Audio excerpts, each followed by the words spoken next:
Well, hello, everyone. Thank you for joining us. My name is Lila Jones, and today I get a chance to interview a phenomenal woman that has just written a book that when I first heard about it, it kind of made me hungry. I was like, I need a snack. But I'm so excited to introduce you to Yasmine Cheyenne. She is a self-healing educator, author, speaker, mental wellness advocate, all things that I absolutely love. And she teaches people how to cultivate daily practices to build healthy, joyful lives. What an amazing intention that is. She recently launched her new book called The Sugar Jar, right? That's why it kind of made me hungry and made me want to have a snack. And that's all about creating boundaries, embracing self healing, and enjoying the sweet things in life. So I'm happy to introduce you to Yasmine Cheyenne. Hi, how are Hey, you? I am fantastic. I'm happy that we got together today. You've been doing some amazing work. I've been following some of your work online and this new book that just came out, what, December? December 27th. Yes, it's still new, but it feels so good. Thank you. Well, thank you for taking some time out of your busy schedule to be with us. So tell us, why this book? Why now? How did you land in speaking about the sugar jar, which is super interesting? It's an interesting metaphor, but why this book? Why now? I think that we're in a time where people are realizing more than ever that they don't want to just settle with this is the way my life is and this is how it's always going to be. And I was at a crossroads at like that when I was writing when the sugar jar metaphor came to me. I had just given birth. I was teaching boundaries. I was, doing all the things that I thought this should mean that my life should be great. Everything should be spectacular. And I was drained. I was overwhelmed. And so I felt like people were coming into my life. I felt like a jar of sugar that people just wanted to access to scoop out my resources, my time, my energy, pick my brain. And when you spill sugar, it's a mess. So there were like parts of me everywhere that I couldn't like recoup. And I realized I needed not only to put better boundaries in place, which is the lid on the jar, but I needed to understand why I felt like I should just be a giver and people pleaser and perfectionist and showing up for everyone else. Why wasn't I a priority? And that's kind of what the book is about, but it's also what sparked that start for me. That's interesting. Thank you for sharing that. I know that when I was reading Mhm. it, you talked about your background in the military and some of the things Yes. that you used to do there. How did that help inform? I mean, like, how did you become what you are today? It's an amazing profession. And I mean, think about that. I mean, you've got a very clear intention of being able to help people live more joyful lives. I don't know if all of us can say we have like a very clear intention. So, how did, some of your experiences earlier in life help shape and form what you do today? Yeah, I'm a New Yorker, and then joining the military, those are places and spaces that are like hard, hustle, go, do it. And so, but when I was in the military, I served as a domestic violence advocate. I supported victims of crime and domestic violence. And that was my first entry point to I can hold space for tough people, for tough experiences. I can hold space for people who have been through hard things. That's how healing started for me. It was through holding space for people and realizing when people go through tough things, what happens? How do they get to the other side? And although I was in the military and I was doing very military things, that very poignant experience really kind of put me into my own healing journey that got me to where I decided that this was going to be the work that I'm going to do. That this is the work actually I feel I'm supposed to be doing, you know? Wow. I mean, when you were talking about that, I was thinking about the military, and many people have heard me talk about the fact that corporate America is set up in a very just like the military, right? Because after World War II, a lot of people were coming back from the war, and we had all these corporations starting, and so we have a lot of the similar vernacular and kind of flow as the military, and so it's interesting that that was your first experience and how that's helped kind of inform how you see things. I know Mhm. you work with high performing individuals, and so I'm curious to know if you feel like, being able to have that kind of military experience helps you relate to people a little easier.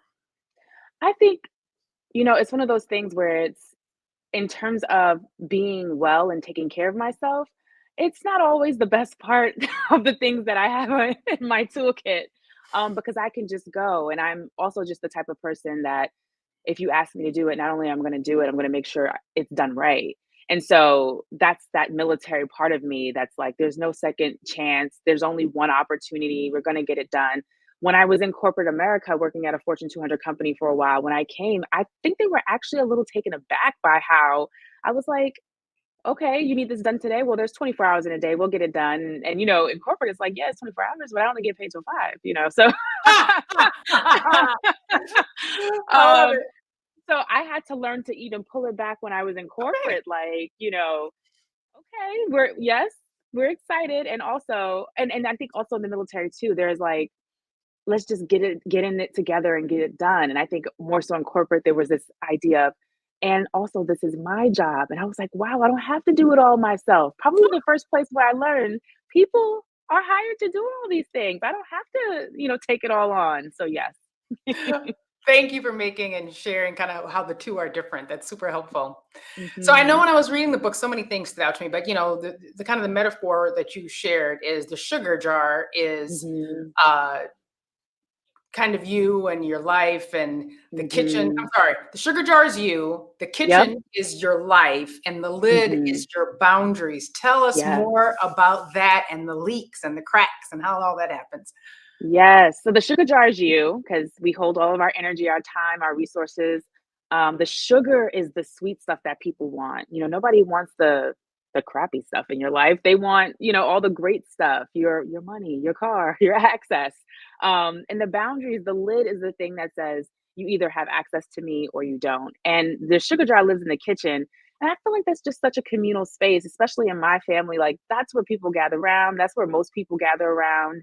It's also where people, just kinda leave their plates, just kinda, like, expect somebody else sometimes to clean it up, or perhaps you're the person that's cleaning up all the things, so it felt like the perfect place to sit the sugar jar because people could quickly understand how chaotic it could be, or, like myself, who likes the kitchen clean and the lights off at the end, how clean and well kept it could be, but it's a place where not community kitchen. Doesn't matter if you have kids or a husband or spouse or partner, it's your own space. And so we have to really ask ourselves, why do people have access to me? Why are they coming in? Why the most important question, why am I giving when I don't have anything for myself? And when we do that, we have these leaks where we are spilling out all over the place. I like to do this because I think a lot of times we think, oh, people are taking from me. People are coming in and don't care that I'm overwhelmed. And I like to empower people to ask themselves, how are you also a part of that cycle? Yes, they are taking from you, but who said yes? Who is the one who's giving? So it's redirecting yourself, not in a place of blame or shame, but how can I change the way that I show up so that this cycle can actually end? Because we can only control ourselves anyway. No doubt. I'm happy that you mentioned that Mhm. because that whole idea of making sure that you're filled and kind of blaming it on other people, like, oh, people are taking, it reminds me of something I hear often. I'm curious to know how you see this and how, what your experience has Mhm. been. Uh, we are a busy culture. Yeah. Everybody's busy, and we like to lead our conversations with how busy we are, right? Often people are telling you, oh, I'm traveling on this, and it's just all busy, busy, busy, busy, busy, busy. And so we kind of glorify it in Mhm. the way that we speak. And then sadly, we duplicate that. And other people who are coming into the ranks are starting to kind of do it the same way, or booking our schedules. People say all the time, especially in our organization, I'm booked back to back to back to back to back to back, right? And so those type, I'm curious to know, with that level of language and that type of narrative, and knowing that that's true for a lot of people, often myself, many, many days, how do Mhm. you help people, or how do you encourage people to either manage their schedule, manage their language, manage their day, so that that's not the reality that is most prevalent? Yeah, I think the first thing is to be realistic about whether you can actually control whether you're booked. Because for myself today, I work for myself.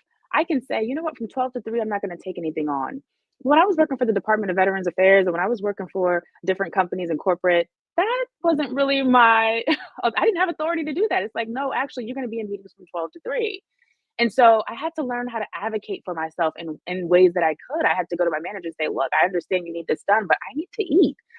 And I mean, I got to the point actually where I would just bring food into meetings. And I know that's not necessarily polite, but I was like, we cannot have a culture where we know we've been in meetings from 10 to 3 and no one's had a break. And it was my small way of just advocated for myself and putting a boundary in place that yes, I understand we're going to be in here all day. And if that's the case, I'm going to have snacks, I'm going to be eating. And everyone should be eating in here because we're humans and need to eat and drink water to survive. But that's just that's just a tiny example of, I think, ways that we can begin to take care of ourselves in situations where sometimes we don't have control. Now, let's say you do have control and you're a manager or you're someone who can have the authority to set up a space where people aren't working constantly and people aren't booked back to back. Really ask yourself, is efficiency really important over prioritizing well-being? I feel people that are taken care of end up working way harder than people that are micromanaged and are not cared for and are completely booked and overwhelmed and razzled. And so I know the Google culture, from what I understand, has all of those things built in where there's lots of talk about rest and wellness. You're laughing. I'm like, is that agreement or but You know what? I'm happy that you said that because Google has amazing benefits and amazing things to help you with all of that. But it's the people sometimes, right? Just because it's there on mm, the shelf, you still have to reach for it, right? And you still have to create a yes. culture that promotes and sponsors it. I'm a huge fan of it. Everybody who knows me is like, Lila is all about it. But not everybody feels worthy or feels like they've got the space Mhm. to reach for it. So that's obviously a different topic, but certainly there. But so important because a huge part of the sugar jar in the book, we talk about worthiness. If I think that my worthiness is through how much I work and that my only validation is when it's externally presented to me and how well I did on this project, then I'm going to continue to repeat that cycle because I don't feel like I'm getting that same validation when I rest or when I take my vacation time or when I spend time with a friend or go to the spa, or whatever it is that helps you to feel good. So we have to reprogram and redefine worthiness in a new way. And that's tough, brave work because we're societally taught to perform and we're going kind of against the norm by deciding, yes, performance is something that I do, but it's not who I am. Sure. I love that you mentioned that because I think that goes really well with what you mentioned in your book about intuition. Oftentimes, when we are spreading ourselves too thin and we're not necessarily being true to ourselves and we're not taking care of ourselves, we know it, but we may or may not change it. I actually highlighted a section that you have here where you say intention, actually not intuition, but intention. Mm, Intention and mhm. plans. When I ask, what's your intention? I'm interested in your purpose behind why you're doing what you're committing to, why you've chosen that and what you've chosen. And I think that Mhm. a lot of times people say, well, this is my intention. My intent for you is to do X, Y, or Z, but we also think it might be plans. I'd love for you to talk about what the difference might be. Yes, and I think, for the recovering perfectionist on the line, it'll definitely, relate because I think for myself as a recovering perfectionist, I'm very goal oriented. I love a to-do list. Nothing I love more than a to-do list is checking things off and getting them done. Intentions are different. Intentions are asking you to, what do you want to get out of this? Why are you doing this? We don't often ask ourselves why. We have a list full of things that we are planning and we have a schedule that's packed, but what's the end goal here? In goal and intention kind of work hand in hand sometimes, but the end goal meaning, how do I want to feel at the end of this? What is this helping me work towards? Is this aligned with what I said I want for my life? And I just had a workshop last night where I had to talk to folks who, I know we're only in February, in the first week of February, but they're like, this year kind of feels just like last year. I'm over it. My intentions are already done. My resolutions are already out the window. And I think it's important to ask ourselves, did the intentions we set, are we setting goals and doing to-do lists that align with what we said we wanted? Because yeah, the years are going to feel very similar if you continue to live exactly as you were last year. But how can we really show up for our intentions and, I think, be compassionately honest with ourselves about whether the intentions we set are even things that we're interested and willing to commit to, and that's really hard. You mentioned in the book, and it was very interesting. I've never actually seen this perspective before. And you talk about color and wellness. Mhm. And it resonated with me because I could relate to some of the things you were saying, but you talked about the experience that you had that didn't go quite the way you wanted it to go. And I would love it if you share with our audience a little bit more about that, because at the end of that, the one thing that stuck with me was that idea of softness, especially for African American Mhm. women, holding a space for softness. And I have a daughter, and I Mhm. know that sometimes that softness doesn't always come through. And I want to make sure I'm not duplicating something that's Mhm. culturally pushed down to a lot of people. So I'd love it if you talk about that. Yes, I don't think I've ever picked up a wellness book that had something like that, so I knew that I had to talk about it. I have 2 Black daughters as well, and as a Black woman, um, a part of the reason I think I have been so successful, not to toot my own horn, but a part of the reason that I've been No, so girl, go ahead. successful Toot the horn. Toot the horn. a part of the reason that I've been so successful is because I knew from as early as I could remember that I had to work 10 to 15 Yep. times harder. Yep. There was never room for rest. That was never a part of the conversation. And so I find myself speaking to people of color, but specifically this chapter is for Black people because I wanted this book not this chapter to be about trauma and all the things that we've been through that are really hard, but through the lens of my experience of being in a wellness room. I was at a wellness retreat and the woman was facilitating space around a lot of the traumas we had been through. And I was talking about an experience that I had around race. And will never forget her saying to me, you know, you're not really seeing this from the lens you should be. This is a facade, essentially. It was a very gaslighting language, but was essentially telling me, we don't talk about race here. That's divisive. And if that's something that you're interested in talking about, you should create your own space. And I think although I wished I didn't go through that because it was incredibly painful for me because it was, I felt I never experienced feeling so outside, and like I did not belong, especially with a group of women I had been working with for 8 months at this point, sharing all things. We talked about money, divorce, breakups, everything was on the table apparently except race. But it was the permission I needed. I said, "Oh, I'm definitely going to create my own space." And this chapter is that yes, this book is for everyone. And wherever I go, there will be a space for Black people. And I think that's what this chapter was doing and ensuring that the lens of how we show up and how we have to heal or how we heal is a little bit different in the way that we want to be seen and understood. And I just wanted to make sure that that was explicitly shared in the book and that if you had gone through something similar to me, that you knew that you can continue to heal and just find spaces where you feel like you belong because it was a jading experience at first, and I had to realize that just one person's experience, and that's how it is with everything, but one person isn't necessarily the entire wellness community, and yet there aren't a lot of Black and people of color representation in many spaces that I'm still in, and so I think it's important to still talk about.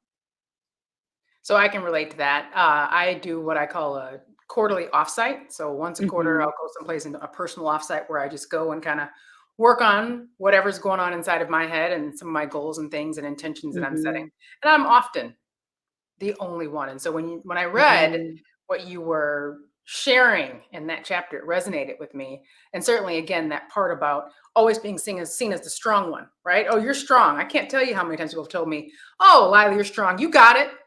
You don't, yeah, you got it. Like, I don't feel sorry for you. I know you'll figure it out. You always you'll land on figure your it out. feet." And you're like, Mhm, yeah, but like I am a person too, right? Like I have feelings too. So I really, really, really resonated with that. And it was something that I was super conscious with so that as I have conversations and I model behavior for my daughter, mhm, that she knows it's okay to have that softness and that space. You don't always have to mhm. be. I love how you talked about it. Was it superhero syndrome? You don't always have to be Superhero the syndrome. superhero. Tell us more about that. You don't always have to save everyone, I know, you right? know? I really and, especially as, a Black woman, I'm like, how many people I wanna bring as many people as I can with me, I'm like, how many people can Cape on. not everybody wants to come with me. That Not everybody is interested in coming with me. And I'm not just talking about creating space for Black people. Your friend might not be interested in healing. She might want to continue to date the same people who are hurting her, but she just wants to vent about it. People might not be interested. They just want to talk about leaving their career. They don't want to do the thing that actually helps them do it. And when we take that cape off, when we stop trying to save people, we have energy for ourselves. A lot of times, the things that we say we want to do that we don't feel like we have time for, we don't have time for it because all of our time is spent on everybody else's lives and what they have going on. So this is an opportunity to lean into that. And I think even with the softness, I'm still learning to lean into softness. I'm not an expert at leaning into it. Like I said, being 10% better and 15% better also meant being able to take a lot of stuff, being the only person in corporate rooms, especially in the military, where the difference in corporate and military is with rank, you cannot say how you feel. You have to just take it sometimes from people, even if it's not okay. And so I've had to let a lot of that go and learning to gently advocate for myself without having to allow a reaction to come forward that really only ends up impacting me. That's been the greatest gift because I used to be able to go from 0 to 100 pretty quickly. I bet. Um, and now, understanding that I can advocate for myself and I don't have to do that. When you feel like you have to be strong, sometimes your voice only feels important if it's loud. Mm. And that is unlearning that is powerful. And it's another leaning into softness. I like it. I like it. That's something that, Mhm. like I said, I'm aware of, and you helped kind of bring some of that forward in me. So let's talk Mhm. about, let's turn the corner on how do people start to get here, because I get a chance to talk to and work with and engage lots of different people. And one of the things that I Mhm. often hear from people is like, Lila, I don't know. I can't get clear. People say, okay, meditate, whatever. Like I just cannot stop the chatter in my brain to actually be able to articulate what I Mhm. even want. I just cannot get there. I'm so busy in current state and so busy on kind of my experience. It is almost impossible for me to step back and take an objective view Mhm. of what I want. So, question to you is, A, have you heard this? And then B, how have you helped people kind of manage through that? And then what things do you do to help you find that space? Yes, also a meditation teacher, and my specialty is teaching people who believe meditation is not for them. Because I was that person. I was Okay. sitting in meditation class and thinking, the angels aren't coming to me. Like this is whatever's supposed to be happening is not happening. I'm thinking about the grocery list. I'm thinking about my kids. What am I doing wrong? And I think that's what happens. We think I'm doing this wrong. This isn't for me. I'm done because we want some absolute quick response when healing actually is a lifetime. It's not something that we're going to ever get to the end road and receive a certificate of graduation. As long as we're human, as long as we're here, we're always learning. And so I find self-awareness to be the first place to start. Not journaling, not meditation. Why? Because again, if you're a recovering perfectionist, if you struggle with um overgiving, you might be approaching those modalities from that space too. I have to meditate every day at 10 and then I have to journal every day at 5. And if you miss that one thing, then the whole thing falls apart and you're hard on yourself. It can become a cycle. And so with self-awareness, you can begin to just ask yourself questions. How do I feel today? What do I need? And most importantly, the third one, how can I bring myself joy just for 5 minutes? And the reason why that's powerful is because I hope that we're all healing or taking care of ourselves so that we can experience more joy, more peace, more ease. We're not just healing to be doing it. We want to be able to be in connection and community with the people that we love. And I find that when people start doing things for 5 minutes that bring them joy, before you know it, it's been 15 minutes, it's an hour, Mhm. and you feel the shift in your mood and you realize, I'm not stuck where I am. I do have the ability to create change in my life. I do have the ability, and it's a game changer, especially for people who are new to the healing space or the wellness space and aren't into the woo yet. It's definitely just a gentle introduction that really does create change. Excellent. I know in the book you talked about something called voice notes. Tell us more about that. I love voice noting and, being a New Yorker and I know Google is in New York and all over, but in the major cities, people are always on their phone walking down the street. And I like to put the voice notes part of my phone on, put my headphones in, and I just talk out loud. It's like journaling, but voice journaling. And it's freeing because I'm getting it out. I don't have to use the excuse of I don't have a journal or a pen on me. And you don't ever have to listen to it again, but it's like a one-way conversation, and it's amazing what you admit when you speak out loud. Because I find even sometimes, even as an author, when you're writing, you're writing as if you think somebody's gonna read it, and you're, like, making sure that it's palatable. But when you speak out loud, I don't know about you, but for me, I'm more honest sometimes when I'm speaking out loud, and so it's a really easeful way to connect to yourself every day. Voice notes. I love it. I don't know. I think I used to do it and I forgot about it. It was a wonderful reminder. And you're right. It's right there. You don't have to do anything special. You can just have that. Do you Mhm. ever go back and listen to them? I never go back and listen to them. Just putting it No. out there. Never go back. Not my journals either. Okay. Okay. That's Mhm. cool. You just put it out there and don't worry about it and just move forward. That's good to know. And move forward. Yep.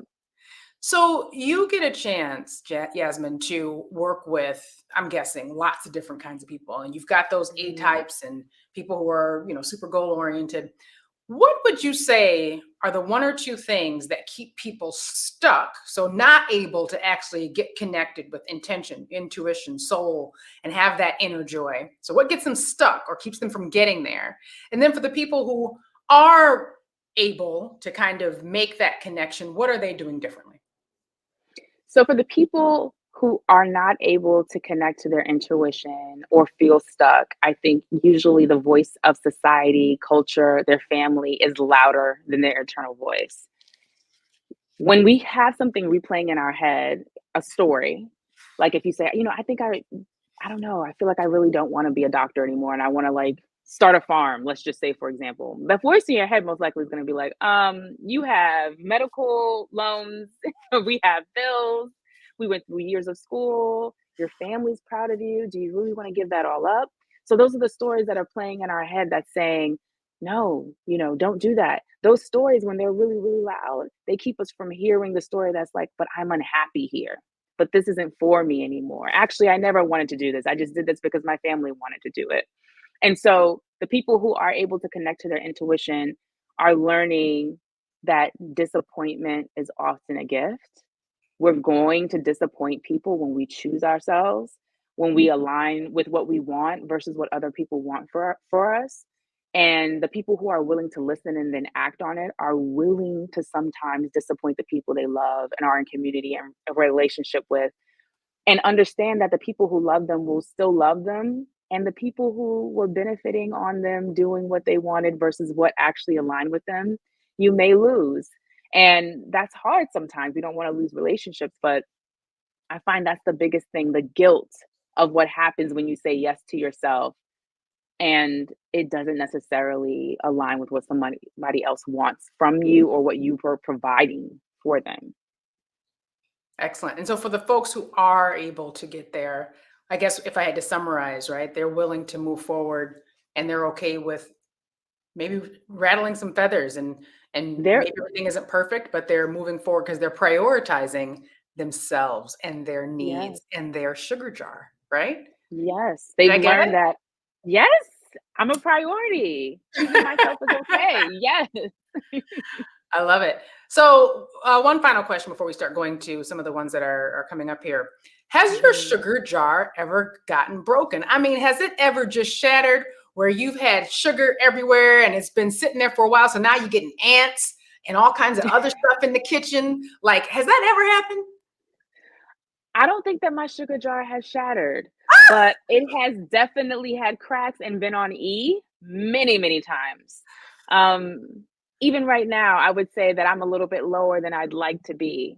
And and yeah, I'm definitely aware of it. I feel like that is actually the gift, being aware of it and knowing that I can change and give to myself if I need to.